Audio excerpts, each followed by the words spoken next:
बिस्मिल्लाहिर्रहमानिर्रहीम। अल्लाह ताला के पाक नाम से शुरू जो बड़ा मेहरबान नहायत रहम करने वाला है। अस्सलामु अलैकुम स्टूडेंट्स, मैं हूं आपका teacher Mohammad Asim Nasar, first year ICS computer science के नेक्स्ट लेक्चर के साथ यूनिक ग्रुप ऑफ इंस्टीट्यूशन की तरफ से हाज़िर हूँ।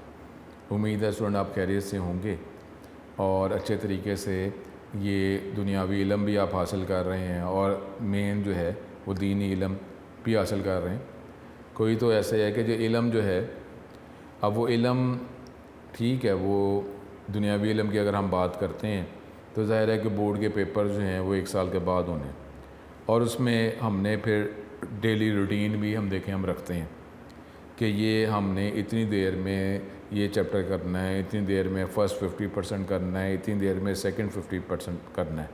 तो ये क्या हम एक तरतीब नहीं रख रहे, पूरी प्लानिंग कर रहे हैं कि जी 1 साल के अंदर अंदर ये सिलेबस हमने एक दफ़ा करना है, फिर रिवाइज़ करना है, ये तैयारी करनी है, तो फुली तैयारी हो जाएगी। फिर बोर्ड का जो ग्रैंड पेपर जो है वो होगा।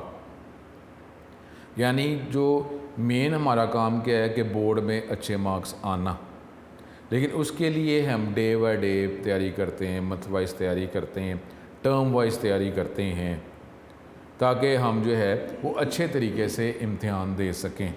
ऐसे ही होता है। लेकिन अब जो है कि अगर ये दुनिया ही हमारा इम्तिहान है तो इसका मतलब क्या हो रहा है कि अब इम्तिहान एक तो है ना कि साल तैयारी की है आपने, साल के बाद इम्तिहान हुआ, और आपको पता है कि यार साल के बाद ही इम्तिहान होना है, उससे पहले नहीं होना। इसका मतलब है फिर भी हमारे पास एक टाइम फ्रेम है। लेकिन अगर ये हो जाए कि यार ये किताब है, ये आपके पास किताब है और ये किताब है, अब आपका इम्तिहान कभी भी हो सकता है, तो फिर क्या होएगा, कितनी टेंशन हो जानी है कि जी बोर्ड का पेपर कभी भी हो सकता है। तो आप क्या करेंगे, हम ये कोशिश करेंगे यार जितना जल्दी हो सके जो है इस किताब को पढ़ा जाए, और आप मुख्तलिफ़ तरीक़ों से आप दिन रात एक करने की कोशिश करेंगे, और उसमें ज़ाहिर है चीज़ें याद भी रखनी है। अब एक बंदा जो है, अब उसको ये इम्तिहान किसी भी टाइम हो सकता है और वो किताब पढ़ ही नहीं रहा, किताब ही नहीं पढ़ रहा। अब वो कह रहा है कि एक तो परेशान बिल्कुल हो गया, कहते हैं कि बिल्कुल ही जो है वो डर जो है, अगर कोई किसी चीज़ में किसी में डर ही आ जाता वो भी गया, और इसमें पूरा यकीन आया था कि कोई बात नहीं, मुझे सारा आता है, मैं पेपर दे दूँगा, किसी टाइम भी पेपर हो जाए मैं दे दूँगा। वो भी गलत है, डर भी गलत है टोटल कि मैं पढ़ ही नहीं सका कि मेरे अब हाथ पाँव ही नहीं काम कर रहे हैं, और दूसरा मुझे यकीन कि ओवर कॉन्फिडेंस कि नहीं पेपर कभी भी हो जाए, मेरी तो तैयारी है। दोनों ही गए। दोनों चीज़ें साथ रखनी है, डर भी रखना है और यकीन भी रखना है। यानी अपने आप को बचाना भी है कि ठीक है यार पेपर कभी भी हो सकता है, लेकिन तू पढ़ना तो शुरू तो करना। अब पेपर कभी भी होगा तो आप सारी किताब एक दिन में तो नहीं पढ़ सकते, लेकिन यार पढ़ना तो शुरू करें ना, अल्लाह के करम से पढ़ना तो शुरू करें।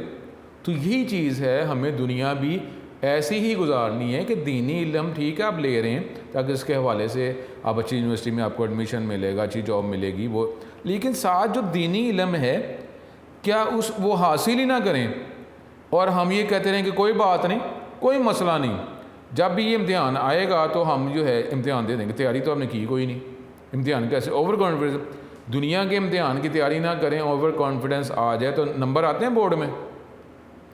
अब जो हम दुनिया जो है वो तो आर्जी है, इम्तिहान चल रहा है, उस तरफ चलें तो सही ना। और उसमें क्या कहा गया है, इस्लाम जो है वो तो बहुत प्यारा मज़हब है, आसान है। 5 नमाज़ें कहा गया है, 5 नमाज़ें, ये तो नहीं कहा गया कि सारी रात इबादत करें, लेकिन जब 5 नमाज़ें हो जाती हैं फिर अल्लाह आप पे करम करे, ठीक है आप अपनी इबादत बढ़ाएं। यानी जो मेन है काम वो मुश्किल है, 5 नमाज़ें हमने पढ़नी है, और जो है ये कलमा, नमाज, रोज़ा, हज, ज़कात। अब रोज़े जो हैं 1 महीने के रोज़े, सारे साल के तो रोज़े हैं नहीं, लेकिन अगर आप आगे जाना चाहें तो ठीक है साल के रखें। इसी तरीके से ज़कात जब फ़र्ज़ होगी तो सारे पैसे देने को तो कहा ही नहीं गया। हज जो है, हज भी जो है ज़िंदगी में एक दफ़ा, वो भी नहीं कहा गया कि जी हर वक्त ही हज करते रहें, एक दफ़ा। तो इस तरीके से ये देखा जाए तो ये प्लानिंग से अगर कर लिया जाए, और जब फ़र्ज़ है तो फिर ही फ़र्ज़ है। इसका मतलब है रमज़ान से पहले आप तैयारी कर लें कि जी रमज़ान आने वाला है। जब हज फ़र्ज़ है तो हज की वो कंडीशंस भी तो हैं, ये चीज़ें हों, फिर हज फ़र्ज़ होता है, तो उसकी आप तैयारी ज़ाहिर कर लें। और नमाज जो है, अब नमाज जो है 5 वक्त हमने पढ़नी है अल्लाह के करम से, तो वो एक नमाज के बाद ज़ाहिर दिमाग में तो होना कि फ़जर की नमाज़ पढ़ रही है तो अब ज़ोहर की नमाज़ आ रही है, टाइम आ रहा है। तो इसलिए जब हम दुनिया के इम्तिहान की इस तरह प्लानिंग कर रहे हैं तो जो दीनी जो इल्म है उसकी प्लानिंग कोई नहीं करनी। तो अब ये इम्तिहान ही चल रहा है हमारा, तो इम्तिहान भी है और इसका कभी भी इम्तिहान ख़त्म हो जाना है कि जी टाइम आउट हो गया, चलो जी अब रिज़ल्ट आ रहा है। इसके लिए हम कितनी सोच रखते हैं, कितनी सोच रखते हैं। तो इसलिए जो है इस पर तवज्जो करें। अब टॉपिक जो है वो हम सिक्योरिटी, अब सिक्योरिटी की कर रहे हैं और सिक्योरिटी से बचने का टॉपिक अब हम देखेंगे। तो बचाने वाला अल्लाह ताला है, तो उसी का इल्म हासिल किया जाए तो उसी ने बचाना है हमें। तो अब जो है अगला टॉपिक अपना हम करते हैं steps to prevent security violation, कि किस तरीके से जी सिक्योरिटी जो इफेक्ट होती है तो उससे कैसे बचा जा सकता है, किस तरह उसको मिनिमाइज़ किया जा सकता है। ये हमारा अगला टॉपिक है। लेकिन ये स्टूडेंट जो है ये नमाज लाजमी पढ़ें, कुरान पाक पढ़ें, इल्म हासिल करें और इसको भी जो है अपने आप को बेहतर शख्सियत के तौर पे कन्वर्ट करने के लिए इसको यूज़ करें, ताकि जो है वो पता चल जाए कि ये एक मुसलमान है, नेक इंसान है और ये अच्छी बातें ही करता है। तो इस तरीके से इसके मुंह से कोई गंदी बातें नहीं निकलती। तो ये चीज़ जो है वो इल्म का तो वही फ़ायदा है ना जो आपको बेहतरी की तरफ लेके जाए। और बेहतरी हर एक को पता है, पॉजिटिव ही बेहतरी है, पता हर एक को है। वो अलग बात है उसमें अकड़ आ गई हुई है कि वो नहीं करता, हालांकि ये पता ही है कि नेकी ही नेकी है, उसे पता है गुनाह ही गुनाह है, लेकिन फिर भी अब वो जब गैदरिंग में आता है तो कोई उसके कहते हैं यार कुछ नहीं होता, कुछ नहीं होता, तो करना शुरू कर देता है। ठीक है, अल्लाह ताला हमें बचाए, ईमान पे ही रखे, ईमान पे ही ख़ात्मा हो और ईमान पे ही हमारी ज़िंदगी गुजरती रहे। अपना टॉपिक जो है स्टार्ट करते हैं, steps to prevent security violation. ये हमारा टॉपिक है, इसको कंटिन्यू करते हैं। सो टॉपिक अगला स्टार्ट हम करते हैं। ये है टेक्स्ट बुक के वाले से पेज नंबर 96। अब सुन ये थोड़ा सा ज़रा इसमें प्रॉब्लम है कि देखें ना, पिछला जो पेज था, पिछले पेज पर हमने टॉपिक लास्ट लेक्चर में पढ़ा था सिक्योरिटी वायलेशन, ठीक हो गया। अब अगले पेज पर आते हैं तो यहाँ पे लिखा है सिक्योरिटी थ्रेट। तो सिक्योरिटी थ्रेट तो सिक्योरिटी वायलेशन एक ही टॉपिक है। तो यहाँ पे ज़रा आप इसकी करेक्शन कर लें। इससे पहले आप लिख लें स्टेप्स टू प्रिवेंट, इस टॉपिक से पहले लिख लें steps to prevent, steps to prevent security threat या steps to prevent security violation. ठीक है, इसके वाले से चेंज कर लें क्योंकि ठीक है बार बार कह रहा हूँ ये टॉपिक है steps to prevent security threat या steps to prevent security violation. ठीक है, following are the main threats to data security. लेकिन इसमें ये सिर्फ लाइन लिखी हुई है, अदरवाइज़ हम ये देखेंगे कि सिक्योरिटी जो है वो कैसे मेंटेन रखी जा सकती है। Some authorize user of the data, जो ऑथराइज यूज़र हैं यानी इनको अलाउ है कि वो डाटा को एक्सेस कर सकते हैं, उसके बाद जो डाटा को अपडेट करना है वही इंसर्ट, डिलीट, मॉडिफाई जो भी करना है वो कर सकते हैं, उसको कहते हैं authorize user. Some authorize user of the data में अनइंटेंशनली, वो क्या, वो हादसाती तौर पर ही हो गया, एक्सीडेंटली हादसी तौर पे ख़ुद ही उसने कर दिया कि वो डाटा डिलीट हो गया या चेंज हो गया। अब वो एक तो होता है ना कि अनऑथराइज, एक हो गया कि जी ऑथराइज पर्सन उसी से गलती से जो है वो डाटा डिलीट हो गया। डिलीट करना किसी और को था, किसी और को डिलीट कर दिया। मॉडिफाई करना किसी और को था तो कोई और डाटा मॉडिफाई हो गया। आपने वो जो ड्राइव्स हैं, ड्राइव में डाटा आपने सेव करना था, किसी और फोल्डर में करना था, किसी और फोल्डर में कर दिया। किसी और फाइल को ओवरराइट करना था, नाम कोई और देना था, वो फाइल उधर ही है। और कई दफ़ा होता है कि जब आप फाइल सेव कर रहे होते हैं, फ़ाइल आप लिख रहे होते हैं, तो उसमें जब अनडू रीडू कर रहे हैं, अपडेट कर रहे हैं, तो अपडेट पता नहीं करना था।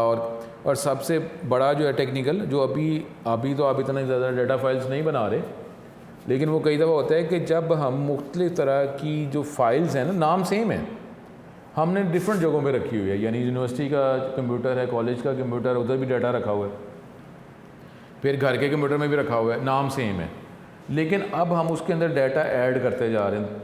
फाइल का, दोनों फाइलों का नाम सेम है, एक है कॉलेज का कंप्यूटर एकेडमी का, एक हमारे पास जो अगर हम जॉब कर रहे हैं उसके कंप्यूटर में डाटा रखा हुआ है, एक हमारे लैपटॉप में। अब हम डाटा जो है, जिस तरह जो भी टास्क असाइन किया गया है उसके हवाले से उसमें चेंजेस कर रहे हैं। अब अपडेटेड इंफॉर्मेशन कौन सी फ़ाइल में है? क्या ऑफिस के कंप्यूटर में वो अपडेटेड इंफॉर्मेशन है या मेरे लैपटॉप में अपडेटेड इंफॉर्मेशन है? ये बहुत टेक्निकल बात है। अब मैंने समझा मेन फाइल मेरे ऑफिस के कंप्यूटर में अपडेटेड, दोनों फाइलों का नाम सेम है। अब आपने कॉपी करना है कहीं पे, तो अब वो ऑफिस वाले कंप्यूटर हमारी मेन फाइल है, अपडेटेड फाइल है कि घर वाली? तो एक से ज़्यादा कॉपीज जब एक से ज़्यादा जगहों पे रखी जाती हैं ना, कई दफ़ा इसकी फ़ायदे के बजाय ना नुकसान भी हो जाता है। तो ये चीज़ें जब आप आगे अपने कॉलेज यूनिवर्सिटीज़ में जब आप जाएंगे, प्रॉपरली जब आप यूनिवर्सिटी में जाएंगे तो जो आपको प्रोजेक्ट्स मिलेंगे, तो जब आप काम करेंगे तो ये बड़ा मसला हो जाता है कि एक फ़ाइल का नाम सेम है, एक से ज़्यादा कॉपीज़ रखी हुई हैं, तो अब क्या करें? ठीक है, तो ये प्रॉब्लम आएगा। तो ये वो बात है, some authorize user of the data में अनइंटेंशनली डिलीट और चेंज सेंसिटिव डाटा। ऑथराइज ही हैं लेकिन उसने खुद ही वो डाटा डिलीट हो गया, ओवरराइट हो गया। ओवरराइट होना, अपडेट रॉन्ग हो जाना, वो भी तो डिलीट ही होता है। अब उसके सॉल्यूशंस क्या हैं? ये बहुत क्रिटिकल मैंने आपको एग्जांपल दी है, और ये आप जब यूनिवर्सिटी में जाएंगे तो ये आपको फेस करना पड़ेगा कि इतनी ज़्यादा कॉपीज़ भी ना बनाएं। अब यूएसबी में भी एक फ़ाइल है, हार्ड डिस्क पे भी है, यूनिवर्सिटी के कंप्यूटर में भी है, तो अब कौन सी फ़ाइल है जिसमें अपडेटेड इंफॉर्मेशन है? ये बहुत बड़ा मसला होता है यूनिवर्सिटी के स्टूडेंट्स का। इसका हल क्या है जी? Firstly the user may be assign proper rights. ये तो हम बात करेंगे ना कि जहाँ ऑथराइज अनऑथराइज की बात कर रहे हैं कि जिसमें अगर वो लॉगिन पासवर्ड है वो प्रोवाइड करेगा तो फिर वो डाटा एक्सेस हो सकता है, अदरवाइज़ तो कर ही नहीं सकता। तो उसमें तो हम राइट्स की बात कर रहे हैं। लेकिन अब ये जो मैंने एग्जांपल दी है वो तो आप ही ऑथराइज ही हैं, तो ये एक्सट्रीम पे जाके ये एग्जांपल बनती है। इसमें यह है कि अगर अनइंटेंशनली हो रहा है तो एक राइट्स असाइन किए जाएँ कि जी अब जो जिसके पास यूज़र नेम पासवर्ड है वो एक्सेस कर सकता है, तो इस कम अज़ कम को मिनिमाइज़ तो किया जा सकता है कि जिसके पास पासवर्ड नहीं है तो वो एक्सेस ही नहीं कर सकता, तो इसलिए वो डिलीट करने वाले मसले मसाइल भी कम हो जाएंगे। Firstly the user must be assigned proper rights to minimize such event. Only the authorize user with certain rights may be allowed to delete और modify data after following a step by step process. अब सिर्फ जो authorize user हैं जिनके पास rights हैं वही data को access कर सकते हैं, तो फिर आगे उसकी मर्ज़ी है कि वो उसको डिलीट करे, मॉडिफाई करे, जो भी। उसमें कई दफ़ा जो है आपसे मज़ीद जो है क्वेश्चनिंग भी कर ली जाती है ये चेक करने के लिए कि आप वाकई ऑथराइज यूज़र हैं या नहीं। दूसरा ये है कि secondly periodic backup, time to time जो है आप एक्स्ट्रा कॉपी बनाते रहें। Should be taken to recover from this sort of situation. अब बैकअप क्या है कि अगर तो नाम सेम रखा हुआ तो ये तो वही एग्जाम्पल होगी जो मैं आपसे डिस्कस कर रहा हूँ। तो ये यूनिवर्सिटी लेवल पे तो ये बहुत ज़्यादा ये फेस करना पड़ता है कि, लेकिन अब अगर आप उसको यूनिवर्सिटी लेवल की बात नहीं कर रहे और आपसे ही गलती हो रही है, डाटा डिलीट हो रहा है, तो उसमें एक तो ये है कि राइट्स असाइन कर दिए जाएँ, दूसरा आप जो मेन फाइल की कॉपी रखें। इन केस अगर मेन फाइल डिलीट हो भी जाती है, करप्ट कुछ भी हो जाता है, तो आप जो बैकअप कॉपी है उसको यूज़ कर सकते हैं, आपको डाटा मिल जाएगा, बैकअप में भी वही डाटा पड़ा हुआ है। Secondly periodic backup of data should be taken to recover from this sort of situation. ये दूसरा हो सकता है कि आप जो है वो उसकी बैकअप करते रहें, एक्स्ट्रा कॉपी जो है वो बना लें, ताकि मेन डाटा जब अगर डिलीट हो भी जाता है तो फिर आपके पास एक्स्ट्रा कॉपी तो है ना, तो एक्स्ट्रा कॉपी से आप अपने डाटा को रिकवर कर लेंगे। Another solution to these type of problem is that proper password protection should be used to use any resource। तो जो है कोई पासवर्ड असाइन आपने कर दिया, क्या पासवर्ड जो है वो आप देंगे तो फिर आप उस फाइल को, डाटा को एक्सेस कर सकते हैं, तो ये भी एक प्रोटेक्शन है। तो जिससे आप अपने डाटा को, पासवर्ड होगा ठीक है, लॉगिन नेम तो हर एक को पता चल गया ना टाइप कर रहा है, लेकिन पासवर्ड जो है कई दफ़ा जब टाइप किया जाता है तो वो तो हमें को स्टार्स जो हैं कोई एक सिंबल ही नज़र आ रहे होते हैं। अब उसके लिए भी हमारे पास डिफरेंट मेथड्स हैं कि जी थंब इम्प्रेशन हम कर रहे हैं, फेस डिटेक्शन। अब ये करंट क्राइसिस में थंब की बात अगर इग्नोर की जा रही है तो फिर क्या हो रहा है कि अब वो ज़्यादातर जो है बार कोड इस्तेमाल किए जा रहे हैं और डिफरेंट कोई फ़िज़िकल आइडेंटिटी जो है वो हो सकता है। अगर आप आई रेटिना की बात कर रही हैं तो उसको स्कैन कर लिया जाए, वॉइस की बात कर ली जाए तो उसमें फ़िज़िकल कॉन्टेक्स्ट तो नहीं ना हो रहे, ठीक है, तो ये भी हमारे पास हो सकता है। फिर आगे है log file, logging, log in नहीं, लॉगिंग, ठीक है। तो ING किसके लिए होता है? जब हम किसी वर्ड के साथ ING इस्तेमाल करते हैं उसका मतलब क्या होता है? A process. अब लॉग फाइल या लॉगिंग ये ऐसी एक फ़ाइल है जिसमें एक्टिविटी स्टोर हो रही है। जो भी बड़े बड़े सॉफ्टवेयर हैं उसके अंदर ये सारा मेंटेन किया जा रहा होता है कि आप कर क्या रही हैं। यानी अगर सपोज इंटरनेट की बात करें तो ये सारी चीज़ें ऑटोमेटिकली सॉफ्टवेयर के अंदर ये बन रही होती हैं कि जी आपने कौन सी वेबसाइट ओपन की और कहाँ पर आप क्लिक कर रहे हैं, कहाँ पर ज़्यादातर आप माउस को मूव कर रहे हैं, कितनी देर आपने इस वेब पेज पे स्टे किया, ये सारी चीज़ें। ये तो अगर आप वो कहें कि सर मैं हिस्ट्री वगैरह डिलीट करते हैं, हिस्ट्री तो आप अपने कंप्यूटर से डिलीट कर रहे हैं ना, लेकिन वो जो सर्वर जो है जिसके ज़रिए आप इंफॉर्मेशन सर्विसेज गेट कर रहे हैं, क्या वहाँ पे कोई ऐसी एक्टिविटी फ़ाइल मेंटेन नहीं हो सकती? हो सकती। तो अब आप अगर हिस्ट्री डिलीट करते हैं वो तो आपका तो है ही पर्सनल कंप्यूटर में हिस्ट्री का डिलीट करना तो है ही आपका, तो हमें क्या सही तरीके से अगर हम काम कर रहे हैं तो हमें क्या डर पड़ा है। लेकिन ये कि हिस्ट्री डिलीट करते हैं वो तो यहाँ से होंगे। आपका कंप्यूटर जो है किसी नेटवर्क से कनेक्ट होता है ना, तो नेटवर्क जब होगा उसमें सर्वर भी है, तो सारी एक्टिविटी उधर मेंटेन की जा रही होती है। तो अगर कोई भी हमारे पास कोई ऐसा इशू हो जाता है जो लॉ को चाहिए तो फिर वो लिस्टें कहाँ से निकलती हैं? वो लिस्टें वो मेन कंप्यूटर से निकलती हैं। तो अब जो है लॉग फाइल जो है should also be maintain, activity file should also be maintain to keep track of all the activities on the data file. ये भी हो सकता है कि ये इस एक्टिविटी को यूज़ किया जाए, लॉग फाइल को जो है वो बनाया जाए, मेंटेन किया जाए। इससे भी हमें पता चल सकता है कि क्या काम कर रहा है, कौन क्या काम कर रहा है, ये सारी चीज़ें हमें पता चल सकती हैं, ठीक है। अगला है some strong encryption algorithm. Algorithm तो हमारे पास प्रोसीजर को कह रहे हैं, तरीका, मेथड, इनक्रिप्शन, ठीक है, changing the form of data, ठीक है, encryption changing the form of data, यानी हम ऐसे सॉफ्टवेयर इस्तेमाल करें जो आपकी डाटा की फॉर्म को ही चेंज कर देते हैं, ठीक है। यानी अगर A है तो जब उसको सेव किया जाए तो B के तौर पे, सपोज आसान मैं कह रहा हूँ, एक कैरेक्टर अगर आगे मूव कर लेते हैं तो अगर A है तो वो B बन जाए, B है तो C बन जाए, तो लफ्ज़ तो कुछ और ही हो जाएंगे ना। ये तो मैं सिंपल बता रहा हूँ। अब डाटा इस फॉर्म में सेव किया जा रहा है, जब डाटा को पिक करना है तो क्या करना है? एक कैरेक्टर पीछे जाना है ना, C को B करना है, B को A करना है, तो हम असल फॉर्म में आ जाएंगे। तो इस तरीके से हमारे पास डिफरेंट इनक्रिप्शन सॉफ्टवेयर्स होते हैं कि जो डाटा को सेव करते हुए या सेंड करते हुए उसकी फॉर्म को चेंज कर देते हैं। इसका फ़ायदा क्या होता है कि अगर अनऑथराइज यूज़र अगर डाटा को एक्सेस करेगा भी तो डाटा की तो असल फॉर्म है ही नहीं, तो उसको क्या समझ आएगी क्या बात की जा रही है, ठीक है, जिसको कहते हैं ना कोड वर्ड। तो इस तरीके से हमारे डिफरेंट एल्गोरिथम्स हैं, सॉफ्टवेयर्स हैं, डाटा की फॉर्म को ही चेंज कर देते हैं। जब सेंड करेंगे तो चेंज डाटा सेंड हो रहा है, सेव करेंगे तो चेंज डाटा सेव हो रहा है। अगर कोई गेट कर भी लेता है तो वो तो असल फॉर्म है ही नहीं। Some strong encryption algorithm should be use so that if someone get access to the data, अगर वो डाटा को एक्सेस करेगा भी, he she should not be able to make any sense out of it, तो वो sense तो बना ही नहीं सकेगा कि ये क्या डाटा है, ठीक है, वो असल फॉर्म में तो सेव ही नहीं हुआ हुआ।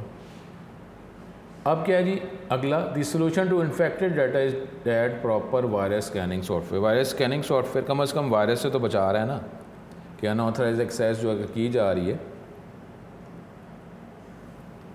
और वायरस इम्पोज किया जा रहा है, वायरस अप्लाई हो रहा है और वो ऐसा डिस्ट्रक्शन जो है वो क्रिएट करना चाह रहा है, तो वो उससे तो बचा जाए।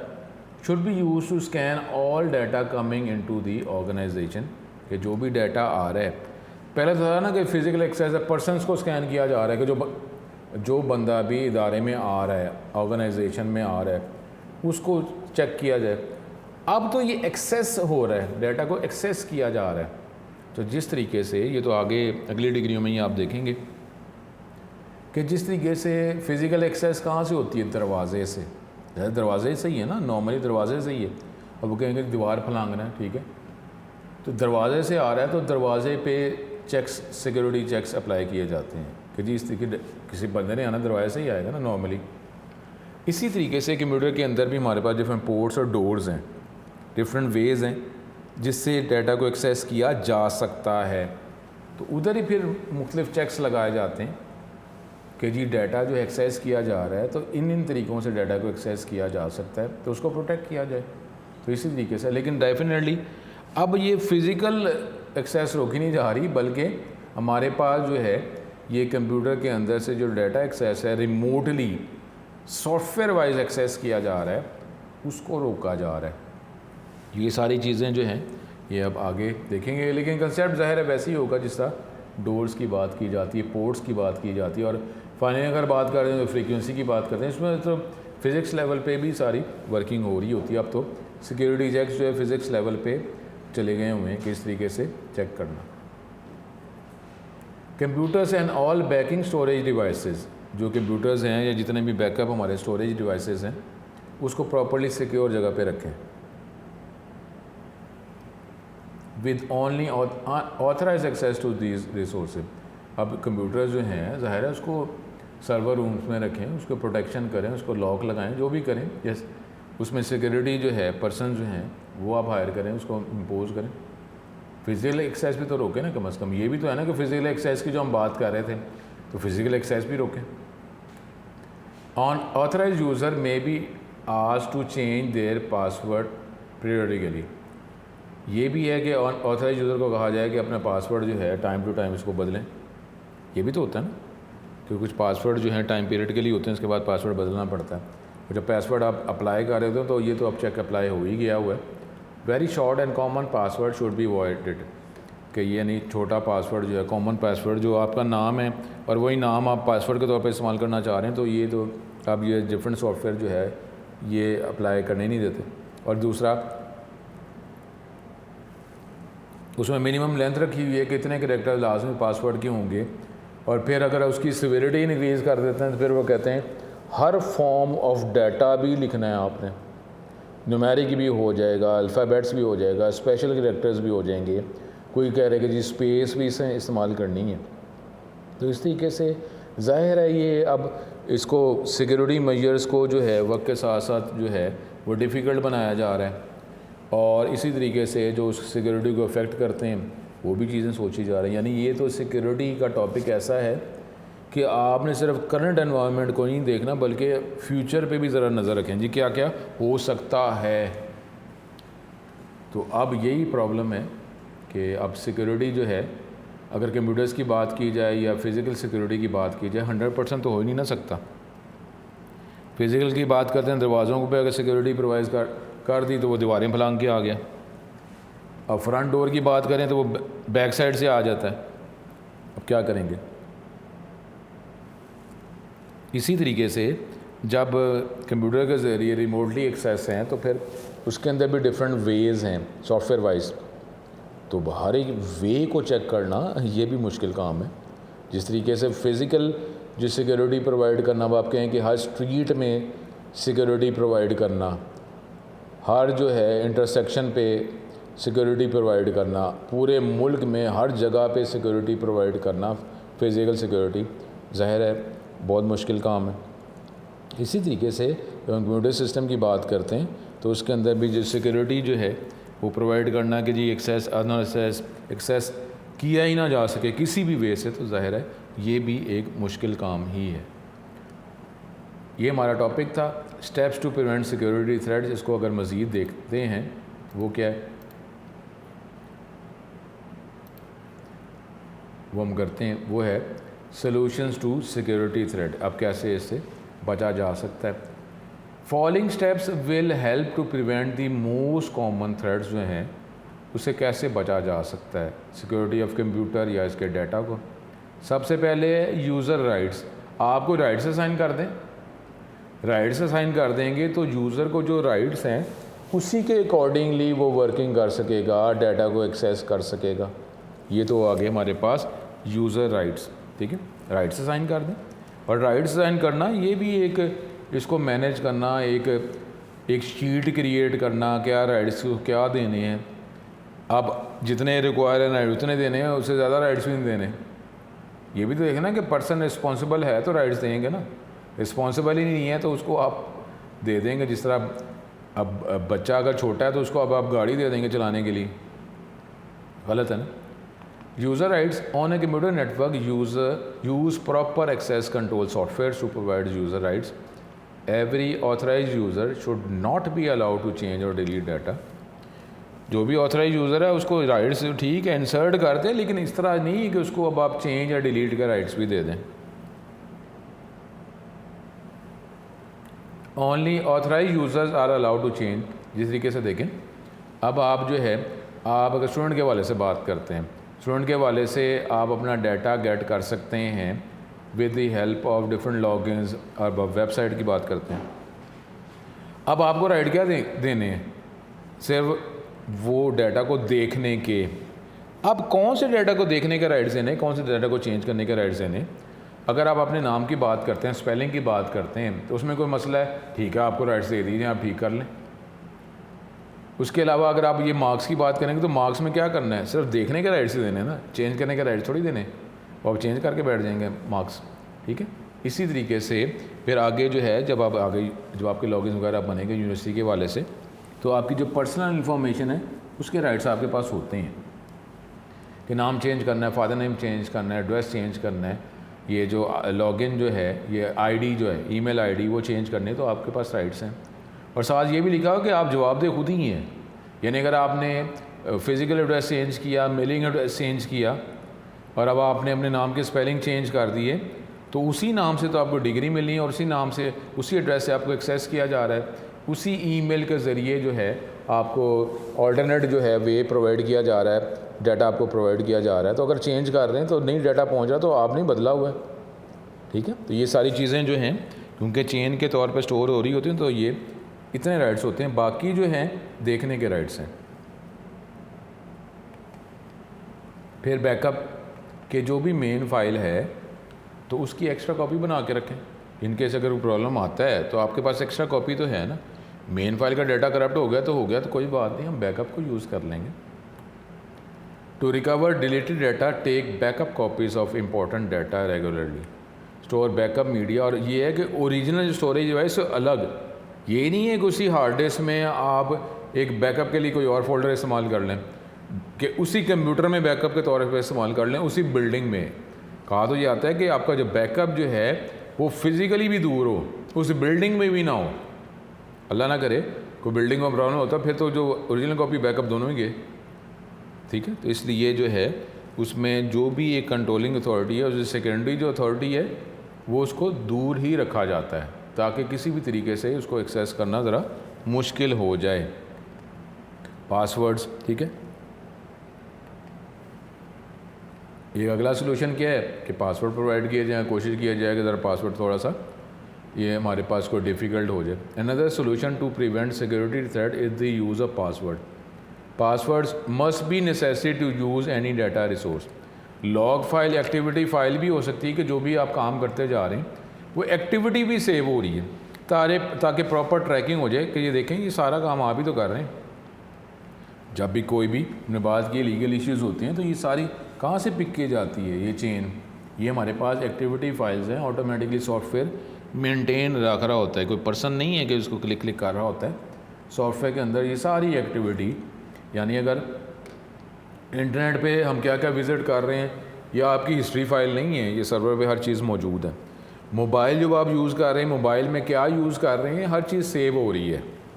अब आप अपना नहीं कि अपने कंप्यूटर से सेटिंग शूटिंग डिलीट कर देंगे तो ख़त्म हो जाएगा, ऐसा नहीं है।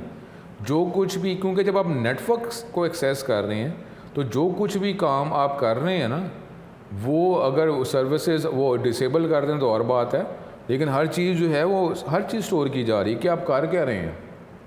तो किसको आपने फ़ोन किया, मोबाइल की बात करें, किसका रिसीव किया, क्या बातें हुई, ये ऑटोमेटिकली जो है ये अगर अनेबल है तो हर चीज़ स्टोर हो रही है। और डिलीट करते फिर अपने उसमें से, उससे कुछ नहीं फ़र्क पड़ता, हर चीज़ है मौजूद है, नेटवर्क से जो कनेक्ट हो रहे हैं। और कहा क्या जाता है, जो बोल दिया वो तो चला तो गया ना। और वैसे तो अब इतने लेवल पे तो अभी फिज़िक्स नहीं आई हुई कि जो हम बोल रहे हैं वो उसकी जो सिग्नल जो हैं वो तो उस कमरे में मौजूद ही हैं, ठीक है। ये बातें भी की जाती हैं। इंक्रिप्शन हमने बात की है, डाटा की फॉर्म को चेंज कर लें। डिफरेंट इंक्रिप्शन सॉफ्टवेयर्स हैं। Some proper and strong conversion methods must be used. It is the process of converting data so that only authorized user may understand and use it. क्योंकि उसके बाद वापस convert करने के, original form में convert करने के तरीके मौजूद हैं। डाटा एक्सेस करेगा, उसको वापस असल फॉर्म में कन्वर्ट कर देगा, उसको समझ आ जाएगी। अनऑथराइज पर्सन अगर वो डाटा एक्सेस कर भी लेते हैं तो उनको समझ नहीं आनी कि डाटा है क्या, क्योंकि वो तो असल डाटा तो है ही ना, वो तो कन्वर्टेड डाटा है। तो जब तक उसको ओरिजिनल फॉर्म में कन्वर्ट नहीं किया जाएगा समझ नहीं आ सकती। वायरस स्कैनिंग ये तो है ही है। इनिशियल आपको तो हम एंटीवायरस तो इंस्टॉल करें ना। एंटीवायरस जो है, जो वायरस जो है सॉफ्टवेयर ही है, वो आपको अफेक्ट करना चाह रहा है, आपकी वर्किंग को अफेक्ट करना चाह रहा है, कम से कम उससे जो बचे हो जाए ना, तो एंटीवायरस जो है वो इस्तेमाल किया जाए। Proper virus scanning software must be use to scan all data before use. Software can detect, वो डिटेक्ट भी करता है फिर ख़त्म भी करता है। Indicate message to the user कि इस तरह की प्रॉब्लम है, या ये वेबसाइट जो है ये क्रिटिकल है, या जो फाइल जो है इसमें प्रॉब्लम है, वो इंडिकेट करता है कि जी आप इसको यूज़ करेंगे तो प्रॉब्लम हो सकता है। लॉकर्स फिज़िकल अगर सेव करना है तो आप लॉकर जो है लॉक करें, लॉकर्स में रखें। Computers and all backup storage devices must be place in lock rooms और टेबल्स। ओनली ऑथराइज यूज़र जो है वही एक्सेस कर सके, ठीक है। लॉकर और लॉक लगा लें आप, ठीक है, ये बात की जा सकती है। पासवर्ड फीचर्स, अब डिफरेंट जो हैं पासवर्ड जो है असाइन करने के डिफरेंट फीचर्स हैं, डिफरेंट सिक्योरिटी डिफरेंट लेवल्स हैं, पासवर्ड अप्लाई करने के, यूज़ करने के डिफरेंट लेवल्स हैं, तो लेवल इंक्रीज़ कर दिया जाए।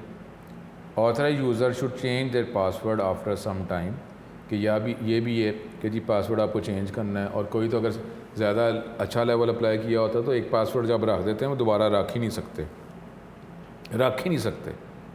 ठीक है। तो ये भी एक प्रॉब्लम है कि जी एक पासवर्ड अब हम चेंज भी करना है हमने, और जो पासवर्ड इससे पहले रखा हुआ वो रख भी नहीं सकते, तो ठीक है, लेवल इंक्रीज़ किया हुआ। Very short and commonly use words should not B use for password. Short word जो है, मिनिमम लेंथ जो आपको रिक्वायर किया जा रहा है, कॉमनली यूज़ वर्ड जो हैं, जो आपकी जो करैक्टरिस्टिक्स हैं उसके साथ ही मैच नहीं कर रहे, यानी आपका नाम, फादर नेम, लोकेशन, एड्रेस, इसमें से कोई वर्ड आप पासवर्ड के तौर पे नहीं रख सकते। उसके बाद जो है अब तो different form of data require किया जा रहा है कि जी न्यूमेरिक भी हो, अल्फ़ाबेट्स भी हों, स्पेशल करैक्टर्स भी हों, उसके बाद स्पेस भी आपने यूज़ करनी है और लेंथ भी इतनी होनी है। पासवर्ड को चेंज भी करना है, पासवर्ड वो दोबारा नहीं रखा जा सकता। तो ये मुख्तलिफ़ चीज़ें जो हैं ये अप्लाई की जा सकती हैं। सॉफ्टवेयर को अपडेट करें, जो भी एंटीवायरस आ गया, अब एंटीवायरस आ गया, ठीक है आ गया, लेकिन उसको अपडेट भी रखना है, अपने सॉफ्टवेयर को अपडेट करना है। विंडोज़ को अपडेट करेंगे, जो भी सॉफ्टवेयर यूज़ कर रहे हैं, अब सॉफ्टवेयर भी तो अपने आप को अपडेट करता है ना। उसमें जब भी कोई लाइसेंस यूज़र जब सॉफ्टवेयर इस्तेमाल करते हैं तो उनको जो प्रॉब्लम आता है तो वो उस कंपनी को रिपोर्ट कर सकते हैं, फीडबैक दे सकते हैं कि इस्तेमाल करते हैं मुझे ये प्रॉब्लम आया। अब कंपनी जो है वो फीडबैक डेफिनेट रिसीव करती है और आगे फर्दर भी तो उसने बिजनेस रखना है ना, उस प्रॉब्लम को वो सॉल्व भी करती है। जब सॉल्व करती है तो फिर वो एक अपडेटेड जो है वो फाइल जो है वो प्रोवाइड करती है जिससे सॉफ्टवेयर को अपडेट किया जाता है। तो आप जितने भी सॉफ्टवेयर हैं, अगर आप लाइसेंस हैं तो डेफिनेटली उसको फिर अपडेट भी रखें। Keep software application and operating system up to date with latest version. Paper shredders, अगर आप पेपर की बात करते हैं, कागज़ की बात करते हैं, तो कागज़ जो है उसमें भी इम्पोर्टेंट डाटा रखा हुआ है। उसमें जो अगर वो जो पेजेस जो हैं उसको ऐसे ही नहीं आपने फेंक देना, क्योंकि उसके ऊपर डाटा तो लिखा हुआ है ना। तो उसमें कई दफ़ा हमारे पास ये डिफरेंट लेवल के जो हैं पेपर शेडर्स अवेलेबल हैं, उसमें कागज़ डाले जाते हैं, वो ऑटोमेटिकली उसके छोटे छोटे पीस बना देते हैं, बजाय इसके कागज़ को आप खुद फाड़ते रहें। तो ये शेडर्स अवेलेबल हैं, अगर पेपर्स आपने डिस्पोज़ करना है, ख़त्म करना है, तो इसके ज़रिए इसको ख़त्म किया जाए। Use proper shredders, paper shredders to destroy unnecessary paper so that अनएज user should not get access to the important information, क्योंकि कागज़ के ऊपर तो इंफॉर्मेशन डाटा है ना, तो वो गेट ना किया जा सके। तो ये हमारे पास आज का टॉपिक था। अब वक्त के साथ साथ जो है ये सिक्योरिटी जो है वो मुख्तलिफ़ तरीक़ों से उसको अफेक्ट करने की कोशिश की जा रही होती है, और फिर मुख्तलिफ़ मेथड अडॉप्ट किए जाते हैं ताकि सिक्योरिटी जो है उसको मेंटेन रखा जा सके। ये एक ऑन गोइंग प्रोसेस है, ये कभी भी ख़त्म नहीं होना। टेक्नोलॉजी, नई नई टेक्नोलॉजी, नए नए फ़ीचर्स आ रहे हैं, और नए जो फ़ीचर्स आ रहे हैं तो फिर जो ज़ाहिर है फजूल ही लोग हैं कि जो उससे फ़ायदा उठाना चाह रहे हैं, उसको अफेक्ट करने के लिए वो भी वर्किंग करते जा रहे हैं। तो ये तो एक प्रोसेस जो है, ये वो चोर पुलिस का जो एक प्रोसेस है, ये तो चलता ही रहेगा। वो अपने आप को अपडेट कर रहा है ताकि वो चोर जो है किसी किस्म का जो प्रॉब्लम क्रिएट ना कर सके, और चोर जो है वो भी मुख्तलिफ़ गलत तरीक़ों से वो कोशिश करता है कि मेरे पास जो है वो चीज़ मिल जाए जो मैं ऑथराइज़ नहीं हूँ, मेहनत नहीं ना कर रहा। तो ये चीज़ें जो हैं ये तो एक प्रोसेस चलता रहता है। तो अल्लाह ताला हम पे अपना करम ही रखे। बाकी कंप्यूटर की बात करते हैं, सिक्योरिटी जो है ये सिक्योरिटी फ़ीचर्स भी बढ़ते जाते हैं और इससे बचने के तरीके वो भी बढ़ते रहते हैं। तो उसमें यही है कि बस हम अलर्ट ही रहें। 100% कोई चीज़ नहीं है दुनिया में, किसी भी टॉपिक में 100% कोई चीज़ नहीं है, सिर्फ अल्लाह ताला जो है वही है। तो उसमें आप दुआ जो है अल्लाह ताला से ही करनी है, और ये दुआ बहुत अच्छी दुआ होती है कि अल्लाह ताला हमेशा हमें अपनी अमान में रखे। लेकिन वो अलर्ट भी खुद भी रहना है, यानी ये भी नहीं, वो तो बात नहीं की गई कि जी घोड़ा है तो घोड़ा मैं अल्लाह ताला पे तवक्कल कर लूँ, उसको बांध के बगैर बांधे तो क्या कहेगा, बांध के तवक्कल कर। भाई जो तुम कर सकते हो वो तो करो ना, जो तुम कर सकते हो वो करो।